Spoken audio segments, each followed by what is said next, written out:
Hi and welcome back to a new video here on the channel. In today's video I'm going to be reviewing an anime I just finished today actually, and it's Berserk. Um, yeah, so let's get into it. Really, it's a perfect show, to be honest. I only have two real critiques. The first one, that it looks old, you know, because it is old, and everything that we watch today will at one point look old and outdated, So I don't really think that's a real complaint to have.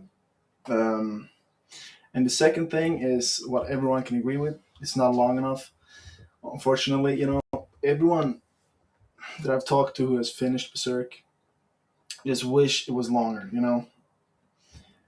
Compare that to One Piece, which is not finished yet, obviously. I feel like when it's finished, I think people are going to be pretty content and, because they got like over 1,000 episodes, but Berserk only has 25 episodes, and I really wonder what it could be like to get more out of it, to more episodes.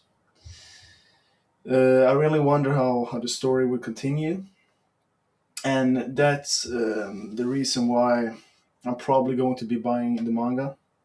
Um, because like I said, it's pretty much perfect, in the story, the complexity, the character depth. I really don't have many complaints, and this is the first anime I've ever watched where I'm really tempted to buy the manga actually. And yeah, I'm not gonna sit here and lie. I haven't seen that much anime, probably around 15-ish shows. A lot of the really big ones.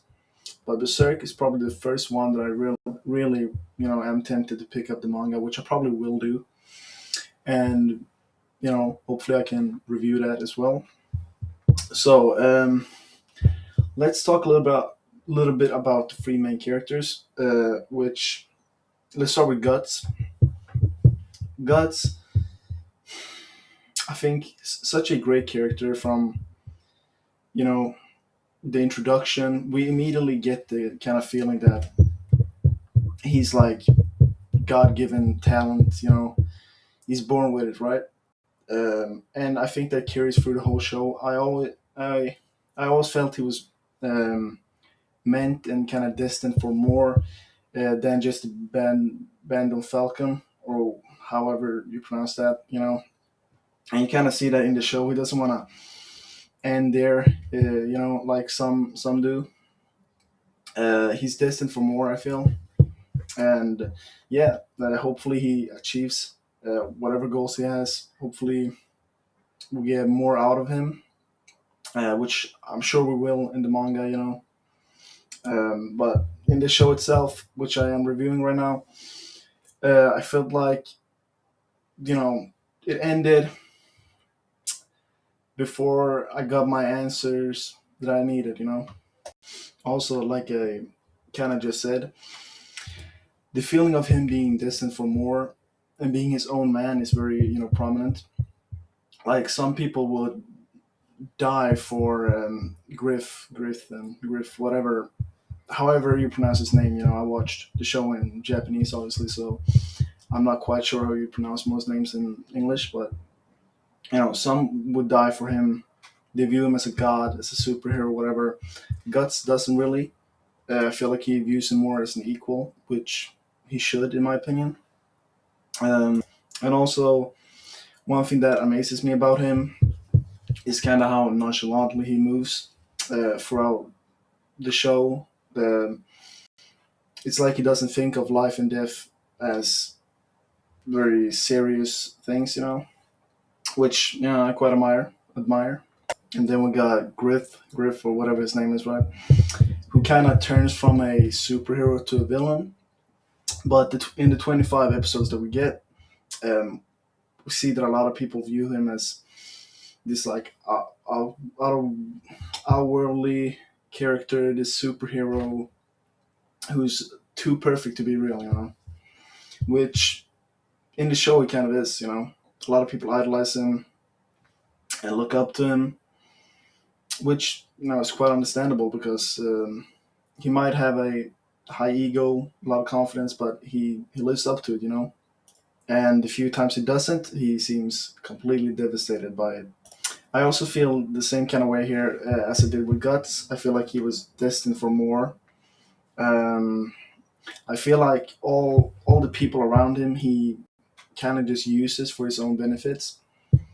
I think he's more selfish than the show has shown so far.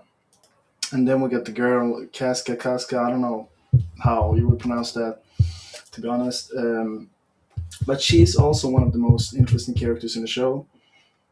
She obviously struggles a lot with identity and who she is and who she wants to be.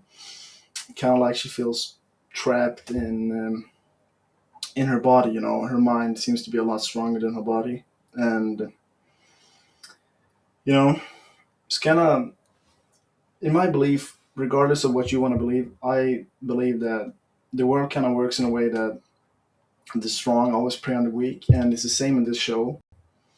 So, if you're a woman at this time period, you better pray that the enemy would kill you and not capture you alive. And if you're a man and you're not strong enough, then you would be put on the front line. You would be the one dying first in war, basically. Your life is meaningless unless you're strong. And people will use you and abuse you whichever way it benefits them. And her constant look for approval is also very apparent in the show, especially the approval of Griff. I feel like I'm mispronouncing every single name. Yeah. Anyway, it's not that important. You all understand who I mean. She always seeking validation from others. But yeah, overall, I would say in the show all the characters are great. There isn't one character I can point out that is not extremely well written. But those are the three, outstanding main characters that we get the closest to.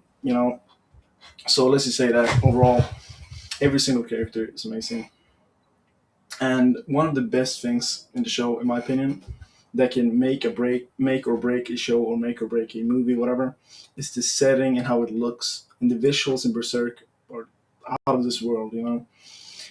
Like the medieval time period, how dark it is, the mood and the music to match it perfectly. One of the best soundtracks ever, in my opinion.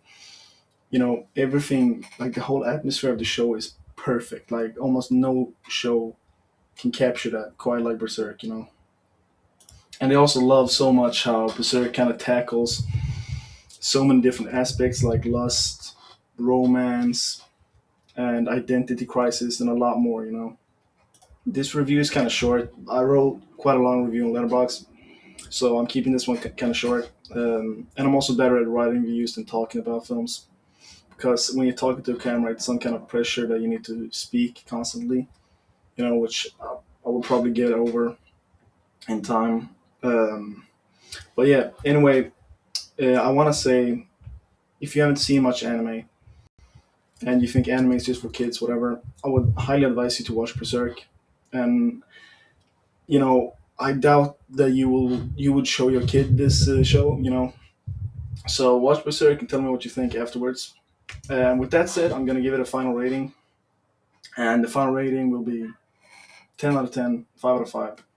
It's literally like as close to perfection as you can come. Probably my second favorite anime I've ever watched after Vinland Saga, and it's still close. I can't lie.